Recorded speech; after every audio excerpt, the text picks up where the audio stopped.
In this video, I want to show some examples of graphing quadratic functions. But before I do that, I want to make one fairly minor correction to the end of the last video where we did some factoring with grouping. When I showed you the proof of why that works, I multiplied fx plus g times hx plus j. And when I multiplied them, when I did the first term, I said fx times hx. When I did it in the last video, I just wrote fhx. And we know that that's not true. We have f times h times x times x. It's fhx squared. That times that is fhx squared. And then the rest of it I had gotten right. It's fx times j, so plus we get fjx. And then we had g times hx, so we could write that as plus ghx.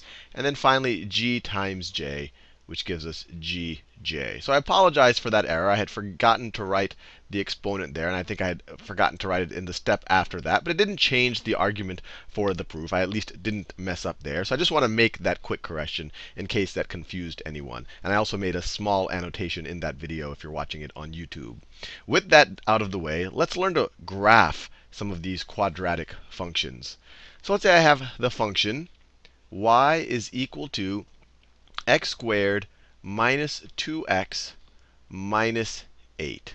And what we're going to do is we're going to rewrite this quadratic expression on the right-hand side. We're going to write it in intercept form. And that essentially means just writing it in its factored form. Then doing that, we're able to figure out the x-intercepts, where we're intersecting the x-axis. And then using that, we'll be able to figure out the vertex. And I'll show you what the vertex is in a second. So let's just factor this quadratic on the right-hand side. So we get y is equal to, so what are two numbers where their product is negative 8? So they're going to have different signs. And then their difference is negative 2.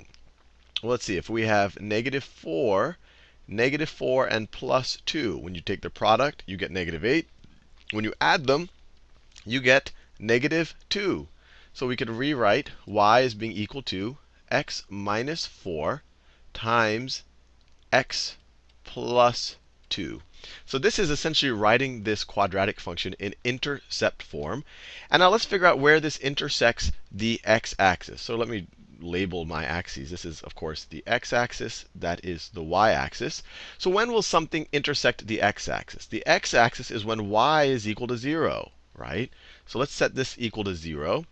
0 is equal to x minus 4 times x plus 2. We've seen this multiple times before. This means that either x minus 4 or x plus 2, or both of them, have to be equal to 0. So x minus 4 is equal to 0, or x plus 2 is equal to 0. So that means x could be equal to 4. We're just adding 4 to both sides of that equation. Or subtracting 2 from both sides of this equation, x could be equal to negative 2. So these points where we intersect, when x is 4, this term is 0, so the whole thing is 0. Y is 0. That's how we solved for this. So the points 4, 0 and the point negative 2, 0 are going to both be on this parabola. So let's graph them. So 4, 0. Let me do this in a darker color. 1, 2, 3, 4. That's 4, 0. And then the other point is negative 2, 0. 1, 2. Negative 2, 0 is right there. So that's the 2 points where we intersect the x-axis. And now we're going to determine something called the vertex of our parabola. And the vertex, you can kind of view it as the, just to give you a sneak preview, parabolas are the graphs of quadratic functions. And so the graph is going to look either like an upward U or a downward U, and it's going to be shifted around on this. But the vertex is either this minimum point or this maximum point. And the word parabola just describes this function shape. It's the shape of the graph of a quadratic. Let me write that word down. These are parabolas. Parabolas. So to figure out the vertex, you actually just take the x value that's halfway in between the two intercepts. No matter what, the intercepts are going to be equidistant from the vertex. So if that is the graph, those would be our intercepts. And then our vertex is going to be an x value exactly halfway between them. So to figure out the x value of our vertex, we just average these two x values of our x-intercepts. So let's do that. So we could say the x for the vertex, we could call that, well, let's call that, well, yes, let's call that x for the vertex. So that's why I wrote a v there, is going to be equal to the average of these. So 4 plus negative 2 over 2, which is equal to this 4 minus 2, which is 2, over 2 is equal to 1. So x is going to be equal to 1. And what is y when x is equal to 1? So the y for the vertex is going to be equal to 1 squared. 1 squared, I'll just write that as 1, minus 2 times 1, so minus 2, minus 8. So what is this? This is 1 minus 10, which is equal to negative 9. So the vertex is going to be at the point 1, comma, negative 9. So we go 1, and then we go down 9. So x is 1, and then y is negative 9. 1, 2, 3, 4, 5, 6, 7, 8, 9. So it's right there.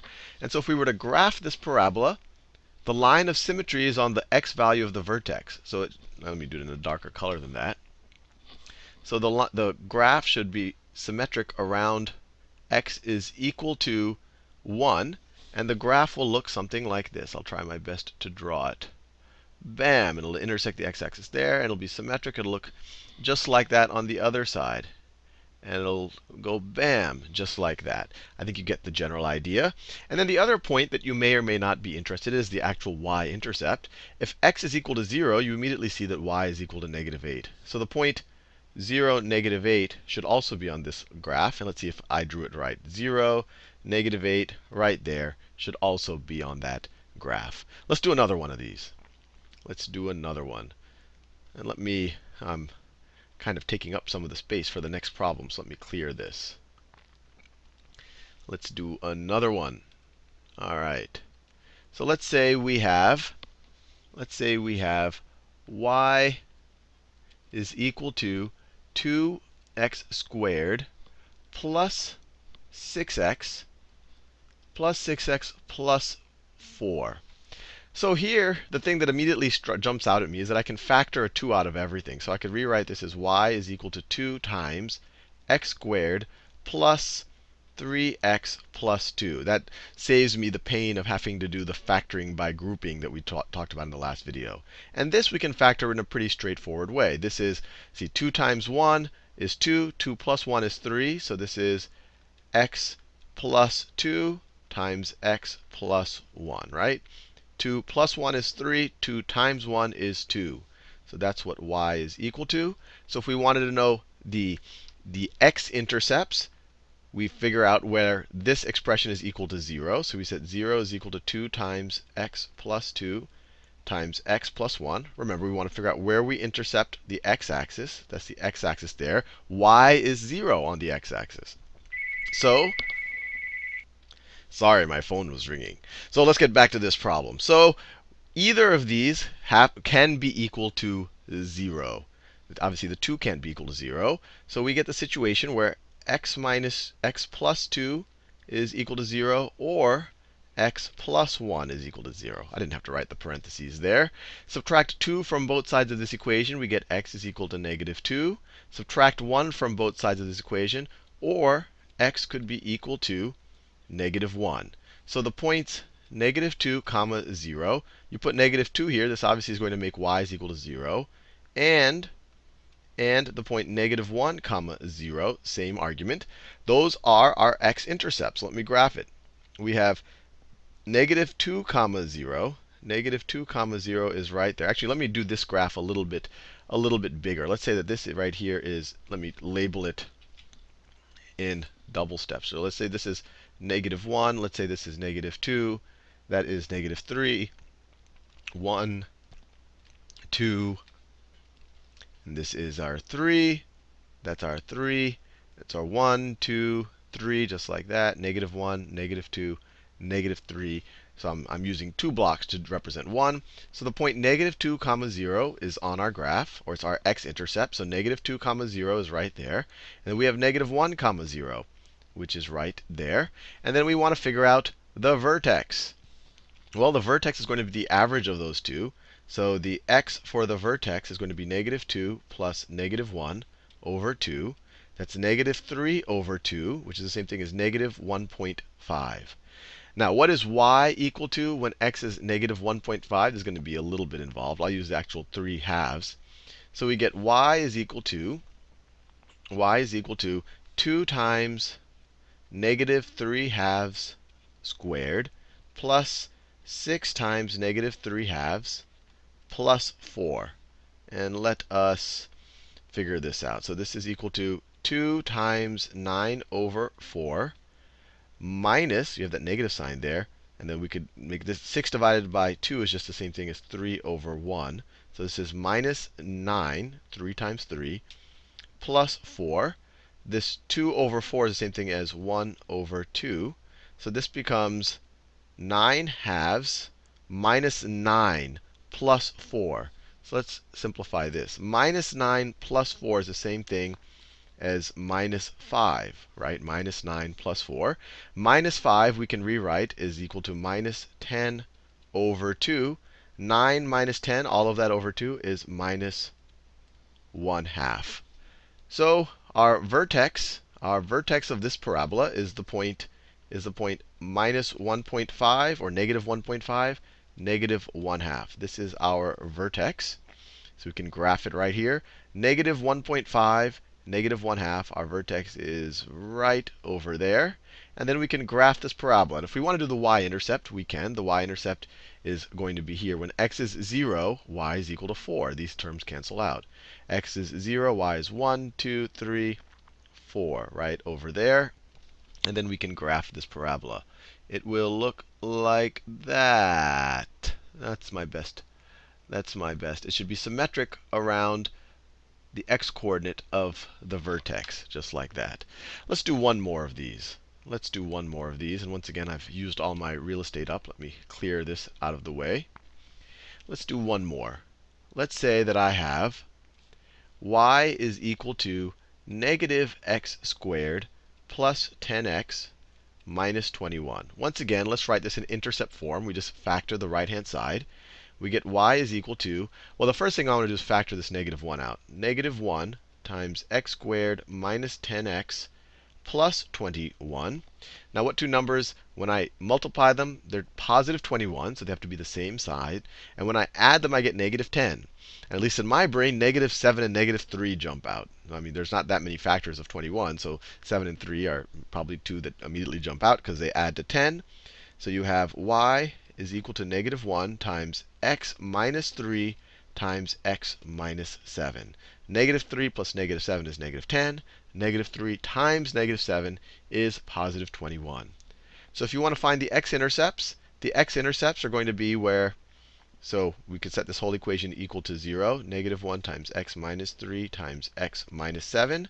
Our x-intercepts, or the x values that make y equal to 0, are either the ones that make x minus 3 equal to 0, or the x values that make x minus 7 equal to 0. Add 3 to both sides of this equation, you get x is equal to 3. Add 7 to both sides of this equation, you get x is equal to 7. So we get our two x-intercepts, the point 3, 0, 1, 2, 3, 0, and the point 7, 0, 1, 2, 3, 4, 5, 6, 7, 0. Now, we know that our vertex is going to be right in between them. So the x for the vertex is going to be 3 plus 7 over 2, which is equal to 10 over 2, which is equal to 5. And the y value, let's figure it out. Y for our vertex is going to be negative 5 squared, so negative 25, plus 10 times 5, plus 50, minus 21. Minus 21.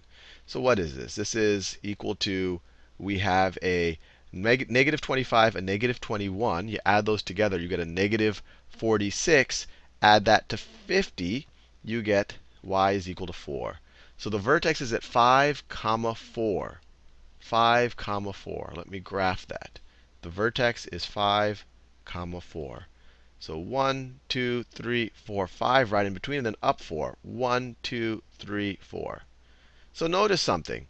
In this graph over here, the last two graphs, actually I think I just cleared them, you saw that the vertex was below the x-axis. So when we plotted the x intercepts and then the vertex, the upward forming U shape was the only option. But here, the only option is a downward U shape. In order to, this being either the minimum or maximum point and going through both of these points and having a U shape, our U is going to have to look something like this. Now, let me draw that a little bit better. The U is going to have to look something like that. That's a better shot at it. Now notice, what was the difference between this equation and the previous ones? The difference is that this one had a negative in front of the x squared. The coefficient in front of the x squared was a negative number. And that's why we have kind of a downward opening parabola. If this was a positive number, we would have an upward opening parabola. So that's why this one is kind of a downward shape, and its vertex represents a maximum point. It's the highest point on the parabola.